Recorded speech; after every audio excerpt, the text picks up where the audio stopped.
Hello students, welcome to the channel. तो chapter हमारा चल रहा है फाइनेंशियल मैथमेटिक्स और टॉपिक हम कवर कर रहे हैं डेफर्ड एन्युटी। आज हम आपके लिए लेकर आए हैं question related to present value of a deferred annuity. तो चलिए देख लेते हैं क्वेश्चन। तो देखिए क्वेश्चन है हमारे पास, find the present value of a series of annual installments of ₹4,000 each, the first being made in the beginning of 5th year and the last at the end of 10th year if money is worth 5% effective।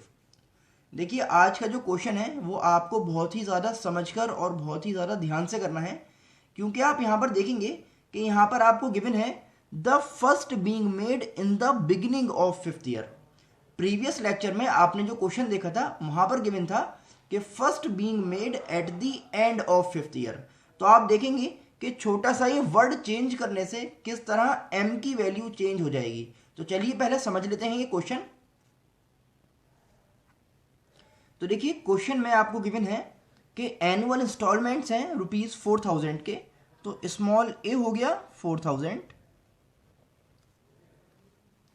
अब आप यहां पर देखेंगे कि first being made in the beginning of 5th year. तो आप इस timeline पर देखिए, यहां पर 5 साल खत्म हो रहे हैं। तो 5 साल के स्टार्टिंग का पीरियड कौन सा है, जहां पर 4th ईयर आपका एंड होगा, है ना। तो आप इस पॉइंट पर स्टार्ट कर रहे हैं फर्स्ट इंस्टॉलमेंट को पे करना। तो एम कितना हो गया, यहां से आप देखेंगे 1 2 3 4, यानी कि आपने 4 साल डिले किया, उसके बाद आपने पेमेंट करना स्टार्ट किया अपने इंस्टॉलमेंट्स का। तो बाद में कितना टाइम बचा, तो कहा है कि last at the end of 10th year, और लास्ट पेमेंट आप कर रहे हैं at the end of 10th year. तो एन कितना हो गया, एन हो गया आपका, यहां से शुरू किया ना आपने पेमेंट करना, तो यहां से काउंट कीजिए 1 2 3 4 5 6, एन हो गया 6। तो आपने 6 एनुअल इंस्टॉलमेंट्स पे किए ऑफ ₹4,000 ईच, और आई है आपका 5% के हिसाब से 0.05। ये सभी वैल्यूज आपको मिल गई हैं। अब चलिए इसमें अप्लाई करते हैं present value of deferred annuity का फॉर्मूला। तो चलिए स्टार्ट करते हैं। तो देखिए present value of deferred annuity का फॉर्मूला है हमारे पास a upon i into 1 plus i raise to the power minus m into 1 minus 1 plus i raise to the power minus n। तो चलिए सभी वैल्यूज को अप्लाई कर लेते हैं इस फॉर्मूले में। तो ये हो जाएगा P इक्वल्स टू ए कितना है 4,000 अपॉन आई कितना है 0.05 इंटू 1 प्लस आई।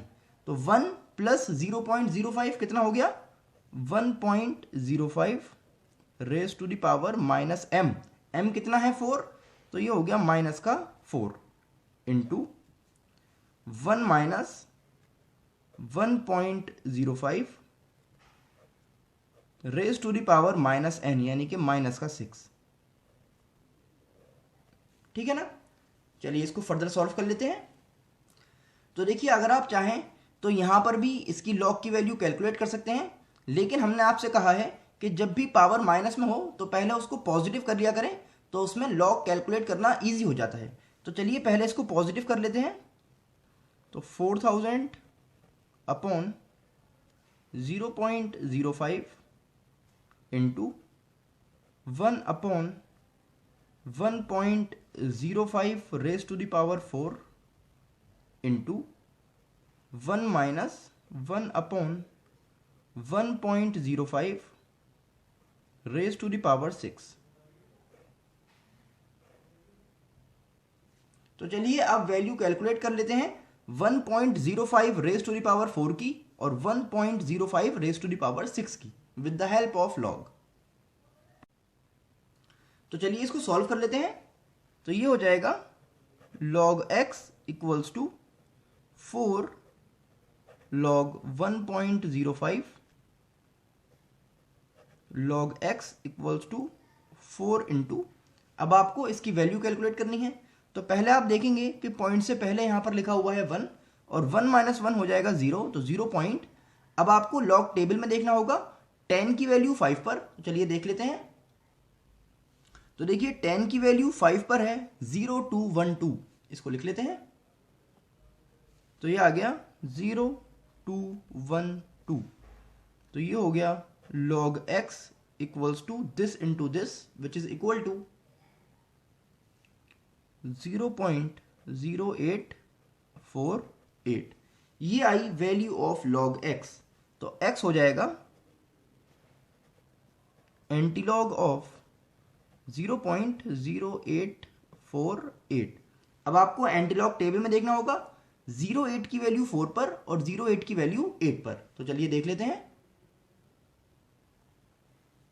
तो देखिए 0.8 की वैल्यू 4 पर है 1213 और 0.8 की वैल्यू 8 पर है 2, इसको ऐड कर लेते हैं तो ये हो जाएगा 1215। चलिए इसको लिख लेते हैं। तो x की वैल्यू हो गई 1215। अब यहां पर पॉइंट से पहले लिखा है 0 और 0 प्लस 1 हो जाएगा 1, तो इधर से काउंट करके आप एक डिजिट के बाद पॉइंट लगा देंगे, तो x की वैल्यू हो गई 1.215। इसी तरह हमें कैलकुलेट करनी होगी value of 1.05 raise to the power 6। तो ये हो जाएगा log x equals to 6 log 1.05 log x equals to 6 into, अब आपको इसकी वैल्यू कैलकुलेट करनी है। तो आप देखेंगे भाई पॉइंट से पहले लिखा है 1, 1 माइनस 1 हो गया 0, 0 पॉइंट। log 1.05 की वैल्यू आपने देखी है 0.212, ये आ गया। अब इसको 6 से मल्टीप्लाई कर लेते हैं, तो log x इक्वल्स टू 0.1272, ये हो गई वैल्यू ऑफ log x। तो x हो जाएगा एंटीलॉग ऑफ 0.1272, ठीक है ना। अब आपको एंटीलॉग टेबल में देखना होगा 0.12 की वैल्यू 7 पर और 2 पर। चलिए देख लेते हैं। तो देखिए 0.12 की वैल्यू 7 पर है 1340 और 0.12 की वैल्यू 2 पर है 1, तो इसको ऐड करके हो गया 1341। चलिए इसको लिख लेते हैं। तो देखिए x हो गया 1341। अब आप देखेंगे कि यहां पर पॉइंट से पहले लिखा हुआ है 0 और 0 प्लस 1 हो जाएगा 1, तो इधर से काउंट करके आप एक डिजिट के बाद पॉइंट लगा दीजिए, तो x की वैल्यू हो गई 1.341। चलिए इन दोनों ही वैल्यूज को सब्स्टिट्यूट कर देते हैं अपने आंसर में। तो देखिए ये हो गया p equals to 80,000 into 1 upon, अब देखिए 1.05 रेज टू द पावर 4 की वैल्यू आपने कैलकुलेट की है 1.215 इंटू 1 माइनस 1 अपॉन, और इसकी वैल्यू आपने कैलकुलेट की है 1.341, ठीक है ना। अब आपको इसको एलसीएम लेकर सॉल्व करना होगा, तो ये हो जाएगा p equals to 80,000 into 1 upon 1.215 into, इसको सॉल्व करके आएगा 0.341 अपॉन 1.341। तो चलिए इन सभी को सॉल्व कर लेते हैं, तो आपको मिल जाएगी present value of deferred annuity. तो P हो गया 1674.3.24। तो ये आ गई present value of deferred annuity. I hope आपको समझ आया होगा। अब आपको करना क्या है, इसकी प्रैक्टिस कीजिए, अपने फ्रेंड्स को भी शेयर कर दें, चैनल को सब्सक्राइब करना ना भूलें। हम मिलते हैं आपसे नेक्स्ट लेक्चर में। Thanks for watching.